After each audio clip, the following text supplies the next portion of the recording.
Hello, good morning to all. Welcome to home education.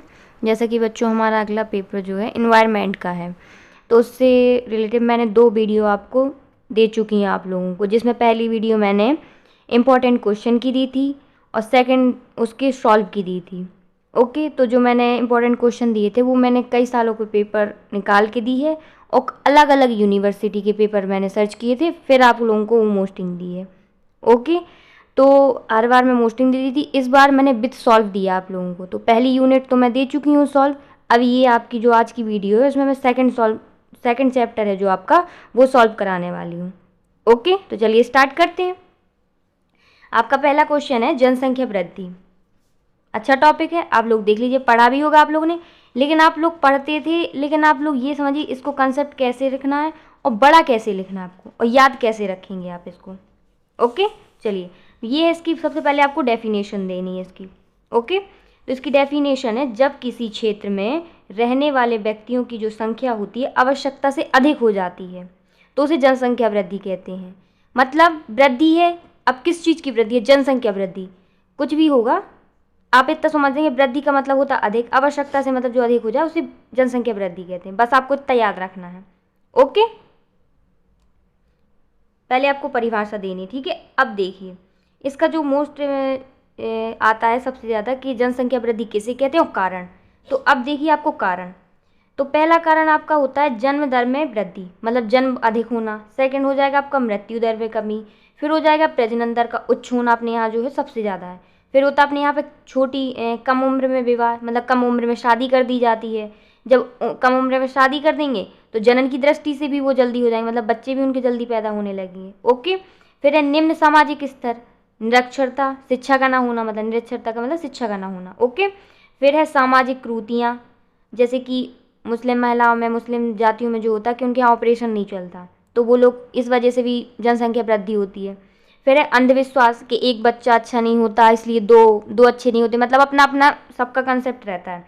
फिर है पुत्र लोग कि पुत्र नहीं है, पुत्रियाँ एक हैं, दो हैं, कि 10 भी हो रही तब भी पुत्र तो चाहिए चाहिए, इस वजह से भी होती। देखो, परिवार नियोजन संबंधी जानकारी न होना, इससे भी होती है अपने यहाँ। और एक है सबसे इम्पोर्टेंट, जलवायु एवं वातावरण, जो अपने यहाँ की जलवायु वो गर्म है, इस वजह से भी अपने यहाँ पे जनसंख्या वृद्धि का मुख्य कारण है ये। ओके, तो ये नॉर्मल सी चीज़ें आपको याद रहनी चाहिए। आप लोग इस, अगर पूरी याद रहती हैं तो आप लोग पूरी लिख दीजिए, नहीं आपको याद रहती 5-6 जितनी भी रहती हैं, आप इसमें हेडिंग बनाना, उसमें ये लिखते जाना कि ये जैसे जन्म दर में वृद्धि है, आप इसमें हेडिंग लिख देना जन्म दर वृद्धि जो है जनसंख्या वृद्धि का प्रमुख कारण है। बस आपको इतना लिखता जाना, तो आपका आराम से 1-2 पेज निकल जाएगा इसमें। इस तरीके से आपको बड़ा करके लिखना है। आपको एक लाइन, आपको 4-5 पॉइंट तो फिर भी याद रहेंगे, जब मैंने 12-13 पॉइंट दिए हैं, आराम से आपसे बन जाएगा। ऐसे ही आपको सब में करना है। ओके, 1 मिनट इसको साफ कर दें। ओके, अब देखो, कारण हो गए तो उससे समस्याएं भी होती हैं। जब कारण होंगे तो समस्याएं भी होंगी। अब देखो, समस्याएं क्या चीज़ है, जो मैंने आपको ऊपर ये वाली बताई थी। 1 मिनट रुकिए, चलिए, जो ये था कि जन्म दर में वृद्धि। अब देखो, जब जन्म ज़्यादा अधिक होंगे, अपने घर में ही मान लो कि अगर अपन लोग अधिक फैमिली मेंबर होंगे, तो उससे क्या आएगा? गरीबी देखो आएगी। स्वास्थ्य सुविधाओं का देखो अभाव रहेगा, सुख सुविधाएं अपन लोगों को अच्छी नहीं मिलेंगी। अगर अपन लोग 1-2 रहेंगे घर में तो अपन लोग को ज़्यादा अच्छे से घूमने फिरने को, जाने आने को मिलेगा, लेकिन अगर अपन लोग ज़्यादा होंगे तो उतना आराम से नहीं अपन लोगों को मिलेगा। फिर देखो, शिक्षा में कमी है, अपन लोग को पढ़ने को भी कम मिलता है, अपन लोग बाहर नहीं जाते, सिर्फ यहीं गवर्नमेंट स्कूल में पढ़ के बस बैठ जाते। ये है इसका मतलब कि जन्म दर में वृद्धि होने से क्या होता है, ये हो गई समस्या इसकी। ओके, फिर मैंने आपको बताया था कम उम्र में विवाह, ठीक है। तो एक कम उम्र में विवाह होना, देखो सबसे पहले तो कुरूपता आ जाती है, ये भी समस्या होगी। फिर स्वस्थ परिवार का ना होना, उन्हें पता नहीं रहता, ठीक है, कम उम्र में विवाह की ये दिक्कत होती है इसमें। फिर अधिक बच्चों की प्राप्ति। ओके, फिर मैंने छठवां आपको एक बताया था निम्न सामाजिक स्तर, उसके अंतर्गत आप लोग क्या कर लेंगे कि जीवन स्तर में देखो गिरावट आ जाती है, प्राकृतिक संसाधनों का दोहन हो जाता है। ये आपको निम्न सामाजिक स्तर से बनानी है कि आप लोग याद कैसे रखेंगे, क्योंकि आपको बनती तो बहुत है, लेकिन आप लोग याद किस तरीके से रखेंगे। फिर उसी के अंतर्गत क्या आ जाता है आपका, पारिस्थितिक संतुलन बिगड़ता है, पर्यावरण देखो प्रदूषित भी होता है, और नैतिक मूल्यों की में गिरावट भी देखो आती है।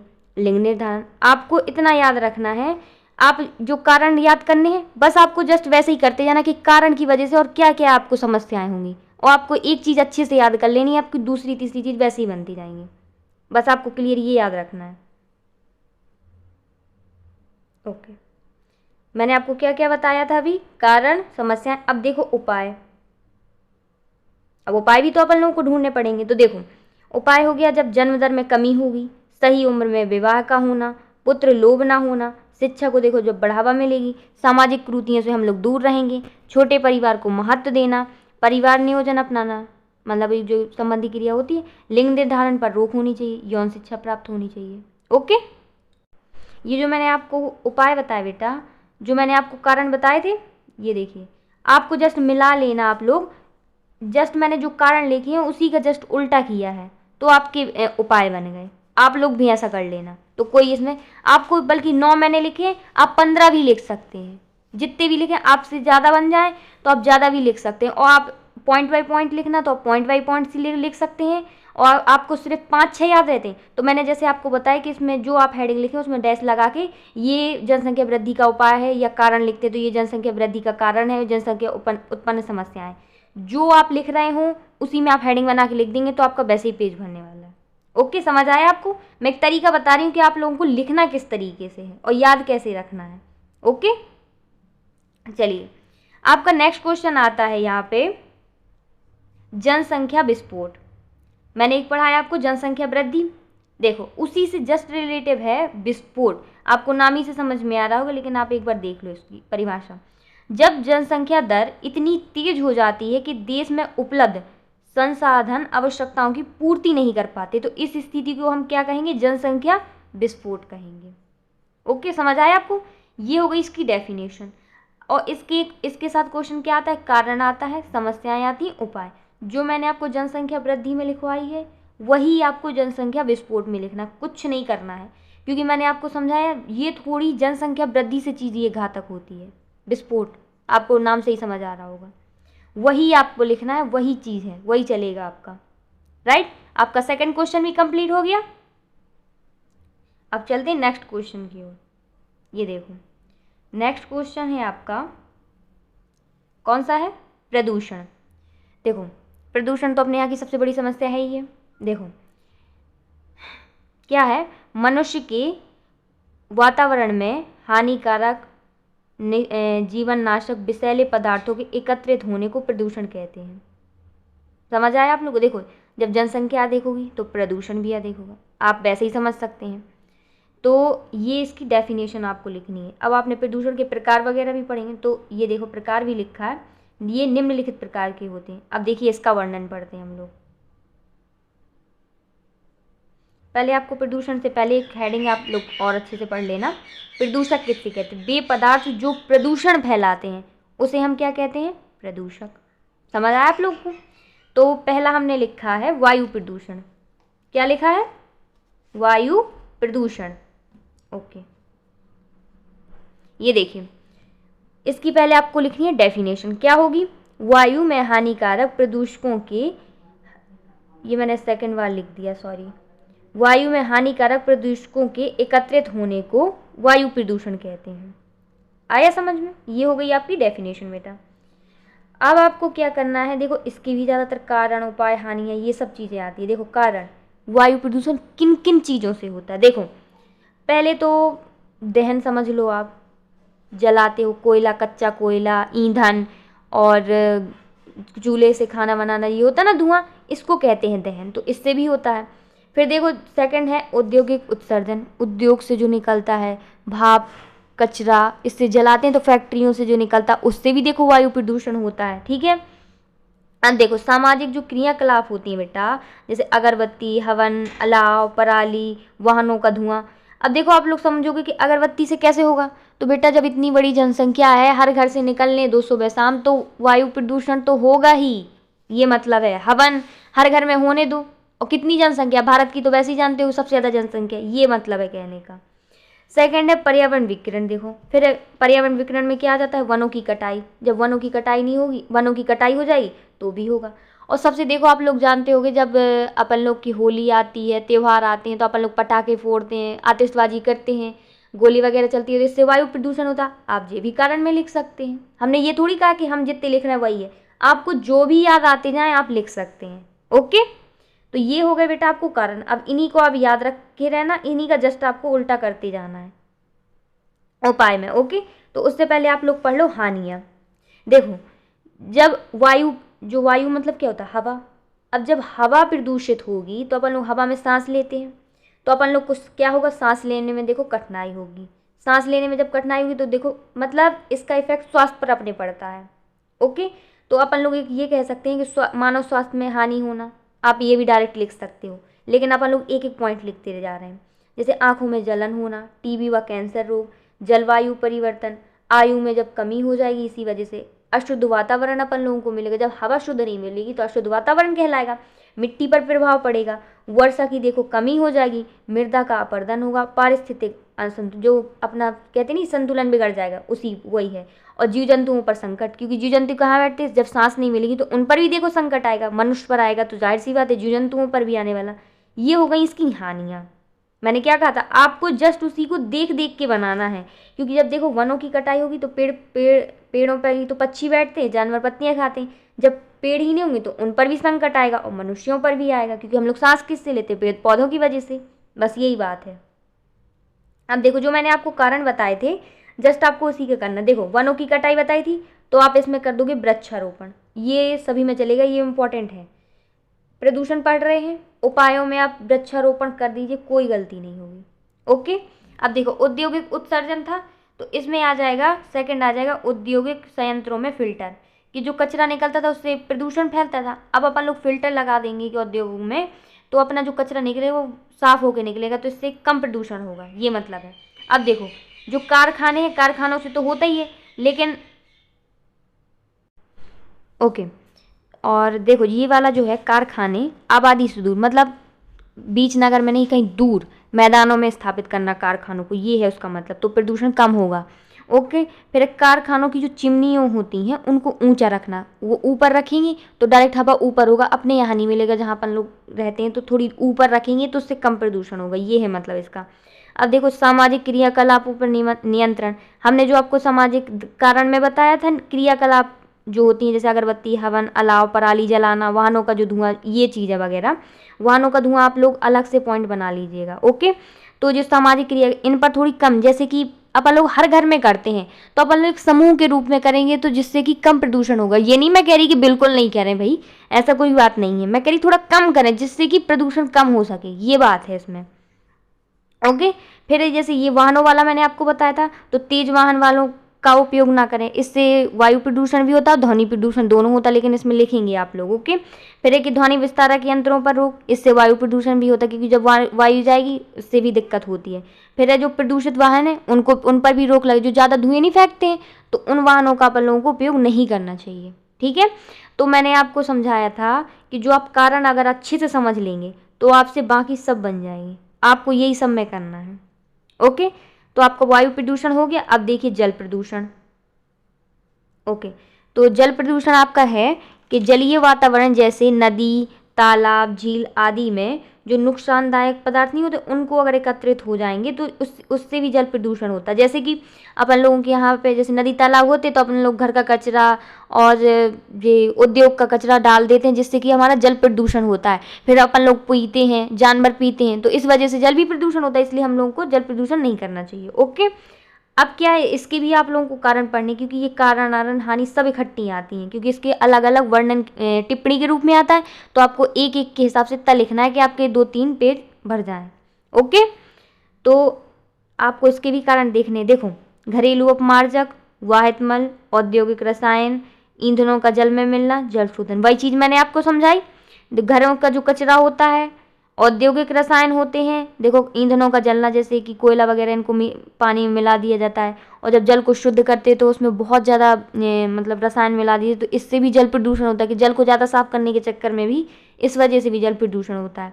घरेलू अपमान, जो कचरा निकलता है उसको डायरेक्ट पानी में डालना। ओके, चलिए और देखते हैं, इसके और भी अभी कारण है, ये देखिए। चलिए देखो कृषि में खाद्य उपयोग, अब आप समझेंगे ये कैसे। देखो जब कृषि में खाद्य उपयोग होगा, जब बारिश होगी तो बह के आएगा, डायरेक्ट नदियों में जाएगा, तो जिससे क्या होगा, नदी का पानी दूषित होगा। शहरी नाले बड़े बड़े, फिर वो जाके नदियों में मिल जाते हैं, इससे भी देखो पानी प्रदूषित होता है। मृत शरीर को जल में प्रवाहित, डायरेक्ट उसको जलाते नहीं ना उसकी बॉडी को दफनाते, डायरेक्ट जल में प्रवाहित कर देते हैं, या जानवरों होते हैं तो डायरेक्ट डाल देते हैं, तो इस वजह से भी होता है। अब देखो, एक है देखो धार्मिक आस्था, जैसे मूर्ति विसर्जन, ताजिया वगैरह होते हैं, तो अपन लोग डायरेक्ट मूर्तियाँ होती हैं उसको डायरेक्ट प्रवाहित कर देते हैं, तो उससे भी देखो इतनी ज़्यादा होती हैं कि बिल्कुल समझ लो आप कि पानी पीने के लायक नहीं रहता है, ये इससे भी आपका होता है। तो आप ये जनरली चीज़ें हैं जो आप लोग रोज़ देखते हैं, तो आपको याद रखने में भी कोई दिक्कत नहीं होगी। अब देखो, जब इतनी चीज़ होंगी तो हानियाँ भी होगी जल से। अब देखो हानियाँ क्या क्या होंगी वो आप लोगों को याद रखना है। जैसे जल में अपन लोगों ने कोई भी चीज़ डाली, अपमार्जक डाले, घरेलू कचरा डाला, तो जल हुआ। अब जो जल में देखो जैसे मछलियाँ रहती हैं, छोटे छोटे जीव रहते हैं, तो उनको देखो सांस लेने में प्रॉब्लम होगी। अपन लोगों को वायु प्रदूषण में होती है, लेकिन डायरेक्ट हो रही थी सांस लेने इसमें, लेकिन सांस लेने में किसको तकलीफ होगी? जलीय जीवों को। अब देखो अपन लोगों को इसमें हृदय की, फेफड़े की, मस्तिष्क की बीमारी होगी। और देखो सबसे इंपॉर्टेंट, अपन लोग छोटे से पढ़ते हैं कि दूषित पानी नहीं पीना चाहिए, डायरिया हो जाएगा, पोलियो, ये चीज़ें वगैरह। ठीक है, फिर क्या है, सिंचाई में नुकसान। अगर अपन लोग मतलब दूषित पानी डालेंगे तो सिंचाई में कोई फ़ायदा नहीं होगा, चाहे अपन जितना पानी डालते रहें। प्राकृतिक असंतुलन, प्राकृतिक सही अच्छा नहीं रहेगा, ये मतलब है इसका। और भी आपको जो याद आए आप लोग लिख सकते हैं। ओके, अब देखो जो आपने कारण लिखे थे जस्ट उसका आप उल्टा कर देना तो आपका नियंत्रण हो जाएगा। देखो निस्तारण किस किस चीज़ का, जैसे कि जो अपमार्जक थे, कूड़ा करकट, मलमूत्र, और इनमें निस्तारण की क्रिया होनी चाहिए। उद्योगों से निकलने वाले जो प्रदूषक होते हैं इनका भी निस्तारण होना चाहिए। तो दो चीज़ों का, जैसे मैंने बताया था कि औद्योगिक अपमार्जक और रसायन अपमार्जक बताए थे मैंने, औद्योगिक, रसायन और घरेलू अपमार्जक, तो इन दोनों चीज़ों का क्या होना चाहिए? निस्तारण होना चाहिए। निस्तारण की क्रिया होती है, तो इससे क्या होता है? जल प्रदूषण नहीं होता। ओके, फिर आ जाएगी कृषि में न्यूनतम रसायन व्यवस्था। कृषि में जो अपन लोग ज़्यादा से ज़्यादा खाद प्रयोग नहीं करते वो कम कर देना चाहिए, जैसे कि इसमें था खाद प्रयोग, तो इसमें मैंने क्या कहा था, जस्ट आपको उल्टा लिखना है, तो कम प्रयोग होना चाहिए। देखो फिर मैंने आपको क्या बताया, मृत शरीर को जल में प्रवाहित नहीं करना चाहिए, ये देखो जस्ट इसका उल्टा हो गया। इसमें मैंने लिखा था धार्मिक आस्था से होता है, अपन लोग को धार्मिक आस्था पर थोड़ा नियंत्रण रखना चाहिए, ये भी देखो जस्ट इसका उल्टा हो गया। अब देखो अपन लोग, तुम लोगों ने देखा होगा गाँव में कि सब लोग जाते हैं नदी तालाब, वहीं पर कपड़े ले जाएंगे, वहीं पर जानवरों को ले जाएंगे, फिर वहीं नहाएंगे, उनको नहलाएंगे, फिर वही पानी पीने भी यूज़ करते हैं, तो ऐसा नहीं करना चाहिए। ठीक है, फिर क्या है, जल में कम रसायन का, जैसे मैंने कहा था आपको कि जल शोधन में था ये वाला, तो जल शोधन की जब ज़्यादा जल में शुद्ध करने के लिए उसमें ज़्यादा रसायन डालते हैं तो जल प्रदूषण होता है। तो यही कहने का उसका मतलब है कि जो जल में जो क्या होता है कि कम रसायन डालेंगे तो इसमें कम प्रदूषण होगा, ये है इसका। तो अपन लोगों ने इसके नियंत्रण पढ़ लिए। अब देखते हैं आपके हो गए 2 कंप्लीट। ओके, ये देखिए, फिर है आपका मृदा प्रदूषण। ओके, आपका थर्ड कौन सा, देखो मृदा प्रदूषण। अब आपको पहले मृदा प्रदूषण की क्या लिखनी पड़ेगी, डेफिनेशन। ओके, मिट्टी में हानिकारक विषैले पदार्थों के एकत्रित होने को मृदा प्रदूषण कहते हैं। ये हो गई आपकी डेफिनेशन, इजी है बिल्कुल। अब देखो आपको इसको कारण लिखने, क्या है इसके कारण, घरेलू अपमार्जक जो आपने जल में लिखे थे, वाहित मल, देखो इससे भी होता है। कचरा, कूड़ा करकट अपन लोग ऐसे नहीं डाल देते हैं ना, अच्छे मतलब ऐसे ही डाल देते तो इससे मृदा प्रदूषण होती है, डायरेक्ट खुले में डाल देते हैं। औद्योगिक पदार्थ, कीटनाशक दवाइयाँ भूमि पे डालते हैं, तो जैसे लोगों ने कृषि में खाद प्रयोग करते हैं तो उससे मृदा ही तो प्रदूषण होती है। ओके, फिर रेडियोधर्मी पदार्थ, इन चीज़ों से भी होता है मृदा प्रदूषण। ओके, समझ आया आप लोगों को? और भी आप लोगों को जो याद आते जाएं आप लोग लिख सकते हैं, मुझे इतने याद थे तो मैंने आपको इतनी बताए। ओके, अब देखो इससे इस चीज़ से हानि क्या होगी, देखो जब ज़्यादा अपन लोग करेंगे कीटनाशक तो फसल उपज में देखो कमी आएगी। ओके, पेड़ पौधों में सूखा रोग लगेगा। अपघटक जीव जंतु पर प्रभाव, नीचे जो अपघटक होते हैं उन पर, जो मिट्टी में रहते हैं कीड़े मकोड़े, उन पर देखो प्रभाव पड़ेगा। ठीक है, भोज्य पदार्थों का विषैला होना, अपन लोग कहते नहीं कि पता नहीं खाते तो हैं पर अच्छा नहीं लगता, टेस्ट अच्छा नहीं है, इन्हीं वजह से नहीं अच्छा लगता है क्योंकि प्रदूषण चीज़ें हैं। ओके, फिर मानव स्वास्थ्य पर प्रभाव पड़ेगा। आपको मैंने पहले ही बताया था जब मैंने वायु प्रदूषण पढ़ा था, जिस चीज़ में आपको पॉइंटों की कमी लगे आप मानव स्वास्थ्य पर लिख सकते हैं, तो आपका 1 पॉइंट बढ़ जाएगा। ओके, अब देखिए जब आपने कारण पढ़े थे जस्ट आपका उल्टा कर देना है तो आपके नियंत्रण हो जाएंगे। देखिए नियंत्रण में क्या है, देखो निस्तारण, कूड़ा करकट जो मैंने आपको बताया था, कूड़ा करकट बाहर रखते हैं, घरेलू अपमार्जक, इन चीज़ों का निस्तारण होना चाहिए। औद्योगिक पदार्थ है, इसका भी निस्तारण होना चाहिए। जस्ट इसका उल्टा किया मैंने। इसमें देखो कीटनाशक दवाइयाँ थी, कीटनाशक दवाइयों का प्रयोग कम करना चाहिए, ठीक है। कृषि में न्यूनतम रसायन की व्यवस्था कम करनी चाहिए, जो अपन लोग रसायन चीज़ें डालते हैं, खाद डालते हैं, इसका प्रयोग कम। कारण में अधिक था, इसमें आप लोगों को कम कर देना है। वृक्षारोपण, इसमें आप लोग कर सकते थे वनों की कटाई, इसमें आप लोग वृक्ष, मैंने क्या कहा था, जो आप कारण में लिखेंगे आपको जस्ट उल्टा कर देना है उसका, बाकी आपका कोई दिक्कत नहीं होगा। ओके, चलिए आपके तीनों निपट गए। अब आपको क्या देखना है इसमें, फोर्थ। अब कौन सा बचा आपका, ध्वनि प्रदूषण। ओके, चौथा है आपका ध्वनि प्रदूषण। ये देखिए, ध्वनि प्रदूषण है अप्रिय ध्वनि होती है, उसे शोर कहते हैं। जैसे लाउड स्पीकर की शोर, लाउड स्पीकर होता है वो एक शोर होता है। ओके, सायरन, मशीन, हॉर्न, इन चीज़ों से ध्वनि प्रदूषण होता है। तेज़ आवाज़ इससे भी होती है। ओके, तो अब इसको आपको क्या देखने, इसमें कारण देखने आप लोगों को। देखो, ध्वनि विस्तारक जो यंत्र होते हैं इससे होता है। देखो, मशीनों से, कल कारखानों की जो मशीनें होती हैं, लाउड स्पीकर, डीजे, इन चीज़ों से होती है। तेज़ ध्वनि वाले वाहन, धार्मिक मंच, राजनीतिक मंच, वाहनों के जब ट्रैफिक होता है तो हॉर्न बजते हैं, इस वजह से। मैंने आपको पहली परिभाषा में समझाया था, इन चीज़ों से होता है देखो ध्वनि प्रदूषण। अब आपको देखना है इससे क्या होती हैं हानियाँ। अब देखो इससे हानियाँ क्या क्या होती हैं। देखो, ज़्यादा शोर होगा तो बहरापन, अनिद्रा, रक्तचाप बढ़ाव, हृदय की धड़कन में देखो तेज़ गति होती है, पागलपन, तंत्रिका रोग, ये नॉर्मल चीज़ें आप लोग सुनते भी होंगे कि इससे ये चीज़ें हो गई। कोई याद रखने वाली तो चीज़ नहीं है इसमें कि आपको नहीं पता होंगी, सुनते भी आ रहे हैं आप लोग। ओके ओके, तो आपकी ये हो गई हानियाँ। अब आपको क्या देखना है, नियंत्रण। ओके,